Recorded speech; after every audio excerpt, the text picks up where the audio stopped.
দিকে খারাপ আড্ডার দিকে গান বাজনার দিকে লেঙ্গা নাচের দিকে তাকে শয়তান নিয়ে যায়। নাউযুবিল্লাহ নাউযুবিল্লাহ। যারা আল্লাহ জিকির করে সকাল সন্ধ্যা আল্লাহ জিকির করে ওই শয়তান তাদেরকে স্পর্শ করতে পারে না।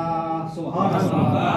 এখন সকাল সন্ধ্যা জিকির করার দরকার অসংখ্য আয়াত ওইটুকুলি আপনাদেরকে বলিস। এরপরে হাদিস শরীফের ভিতরে আছে এত কিছু ওয়াজ তো আপনাদের শোনানো হচ্ছে, কিন্তু আপনারা সেই জিকিরাতদের থেকে গাফেল। কলবের প্রতি ঠিক রাখতে হলে জিকিরাত লাগবে, সকাল সন্ধ্যা জিকির করতে। আল্লাহর সাথে আপনার মহব্বত ভালোবাসা স্থির থাকবে, আল্লাহ পাক আপনাকে মহব্বত করে ভালোবাসবে। আল্লাহ আমাদেরকে মহব্বত করে ভালোবাসলে আমাদের লাভ হইবে না। লাভ সারা পৃথিবীর মানুষ আমাকে ভালোবাসলে আল্লাহ ভালোবাসছে না, কোনো দাম আছে না আপনার? আর একটা মূল্যবান কথা বলে যাচ্ছি,